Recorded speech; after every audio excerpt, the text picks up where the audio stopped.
सोमवार की अष्टमी पड़ जाए। क्या पड़ जाए सोमवार की?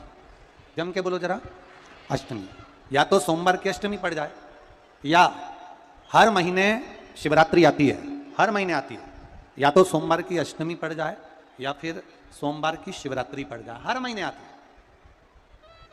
प्रयास करना कहीं से देसी गाय का दूध मिल जाए, थोड़ा सा दूध देसी गाय का मिल जाए, थोड़ा सा दूध देसी गाय का, थोड़ा सा दूध अगर प्राप्त हो जाए, बेलपत्री के पत्ते से दूध कटोरी में लेकर, मात्र बेलपत्री के पत्रे से एक एक बूंद अगर दूध, आप एक बूंद अगर ज्यादा ना मिला हो, एक चम्मच भी अगर आपको दूध देसी गाय का मिल गया हो, और सोमवार की अष्टमी पड़ जाए या सोमवार की, जम के बोलो, शिवरात्रि पड़ जाए, उसमें केवल अगर देसी गाय का दूध मिल जाए, जर्सी गाय का नहीं हो, देसी गाय का अगर दूध मिल जाए, बेलपत्री के पत्ते से, तुम्हारे घर के अंदर अगर शिवलिंग है या मंदिर में शिवलिंग है या तुम्हारे नजदीक में कोई शिवलिंग है, उस पर बूंद बूंद, एक एक बूंद अगर शिवलिंग पर दूध समर्पित कर रहे हो, श्री शिवाय नमस्तुभ्यम, नमः शिवाय, या षडाक्षर मंत्र ओम नमः शिवाय, या 33 अक्षर का मंत्र महामृत्युंजय मंत्र, इसका स्मरण कर कर शिव जी पर देसी गाय का दूध समर्पित कर कर इस बेलपत्री को अशोक सुंदरी वाली जगह पर अगर आप समर्पित कर देते हैं, फिर आप जिस भी चीज के लिए अप्लाई करें, मेरा देवाधिदेव महादेव आपका हाथ पकड़कर खींचकर आगे बढ़ा ही दे। मेहनत करना, कर्म पूरा करना, पढ़ाई अच्छी करना, और पढ़ाई के साथ में विद्या अध्ययन करने के साथ में अच्छी मेहनत के साथ में देसी गाय का दूध भगवान शंकर को समर्पित करना, भगवान शंकर को समर्पित करना, देसी गाय का दूध धीरे धीरे धीरे धीरे समर्पित करना, भावों के साथ आप समर्पित करें। देसी गाय का दूध एक एक बूंद समर्पित करें, धीरे धीरे समर्पित करें। और देसी गाय का दूध जब धीरे धीरे समर्पित करें, बड़े रास्ते से, आनंद से धीरे धीरे जब आप समर्पित करेंगे, बेलपत्री वही दूध में सनी हुई बेलपत्र अशोक सुंदरी वाली जगह पर, उस समय पर डंडी का भाग शिवलिंग की ओर नहीं होना चाहिए, उस समय पर डंडी का भाग जहां से पानी बहकर जाता है अशोक सुंदरी की ओर से, वहां पर होना चाहिए। कार्य में सफलता मिलती ही है। शिव तत्व को धारण करें। सोमवार की अष्टमी का मतलब आपको इंदौर की कथा में बताया था, जिस दिन शंकर और पार्वती के मिलन का दिवस हो, और केवल एक माता पार्वती के अकेले मिलन का नहीं, 64 योगनियां तक भगवान शंकर से मिलने के लिए आती है। पीला चंदन लगा लेना। कितना लगाना है?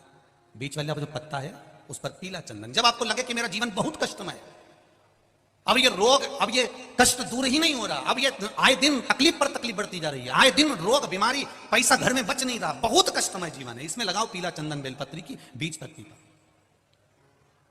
महाराज। और बीज पत्ती पर जब चंदन लग जाए, लगने के बाद में ये दोनों पत्ती पर लाल चंदन लगा लीजिए। इन दोनों पत्ती के बीच में जो डंडी का भाग होता है, आपको कहा था, आपको स्मरण में होगा शायद, हमने जब बेलपत्री की महत्वता बताई थी तो उस बेलपत्री की महत्वता में कहा था ब्रह्मा विष्णु महेश ये 3 हैं, बोला था। बीच में ये बड़ी पत्ती से लेकर जो 2 पत्तियां होती हैं, इनके बीच में जो जगह बचती है, इसमें मां पार्वती के 64 योगनियां, मां पार्वती अपनी पूर्ण सिद्धि के साथ में जितनी भी देवी के स्वरूप हैं, वो माता 64 योगनियां देवी के स्वरूप में यहां पर विराजमान होती हैं। 2 पत्ती के नीचे से जो डंडी होती है नीचे तक, ये पूरी डंडी में 33 कोटि देवी देवताओं विराजमान होते हैं इस पूरी डंडी के अंदर।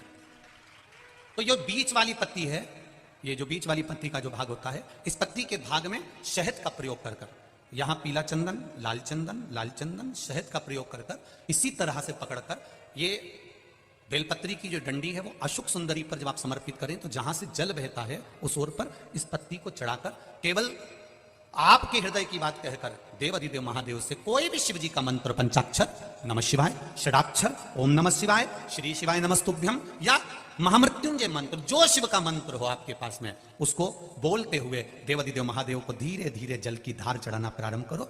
जल की धार जब पूर्ण होने लगे, उसमें थोड़ा जल बचे, तब अशोक सुंदरी पर जो तुमने बेलपत्र चढ़ाई है, वहां उस जलधार को चढ़ा। ये प्रयोग आपको केवल सोमवार की अष्टमी पढ़ने पर ही करना है। कौन से दिन करेंगे? जम के बोलिए जरा। सोमवार की अष्टमी पढ़ने पर यह प्रयोग करें, और जल चढ़ाकर बाबा से विनती कर कर उसी बेलपत्र को वापस उठाकर कहीं जलाशय में या किसी पेड़ के नीचे विसर्जन कर दें, और 1 लोटा जल वहां भी चढ़ा दें। बस निवेदन कर कर आ जाइए, मेरा बाबा 3 माह के अंदर हाथ जरूर पकड़ेगा और आपको दलदल से बाहर निकाल देगा। बात और आपसे कहेंगे, उतारिएगा। जिसके शरीर में सफेद चमड़ी पड़ने लगती है, चर्म रोग हो जाता है या चेहरे पर आंख के पास में पूरा कालापन आ जाता है, उसको हमेशा याद रखना है। लाल चंदन का लेपन पीपल के पत्ते पर करिए। काय पर करना है? पीपल के पत्ते पर लाल चंदन का लेपन करिए। लेपन कर कर सोमवार की अष्टमी के दिन उसको लेपन कर कर वापिस निकाल कर शंकर भगवान पर उसका धीरे धीरे त्रिपुंड बनाकर लेपन करना प्रारंभ करिए। जब आप त्रिपुंड बनाकर लेपन करना प्रारंभ करें, उसके बाद उस चंदन को जो सोमवार की अष्टमी है तब निकाल कर लिया है और निकाल कर लाकर उसको डब्बी में रख लें। उस चंदन का प्रयोग चर्म रोग के स्थान पर थोड़ी थोड़ी मात्रा में करना प्रारंभ करें, पानी के साथ मिलाकर। परंतु उस चंदन को केवल 6 से 7 दिन में प्रयोग करिएगा, ज्यादा नहीं। धीरे धीरे चमड़ी, परंतु उसको सोमवार की अष्टमी के दिन सिद्ध कर कर बनाना है। उसको सोमवार की अष्टमी के दिन चढ़ाना है श्री शिवाय नमस्तुभ्यम या ओम नमः शिवाय या पंचाक्षर मंत्र या महामृत्युंजय मंत्र, जो आपको आता हो, शिव जी का जो नाम आपको याद हो उसको बोलकर चढ़ा दो।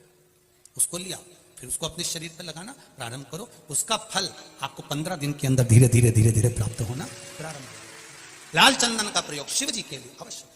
सोमवार के अष्टमी के दिन अशोक सुंदरी वाली जगह, सबको मालूम है ना अशोक सुंदरी की जगह, अशोक सुंदरी वाली जगह पर 7 हल्दी की बिंदी रख दी जाए।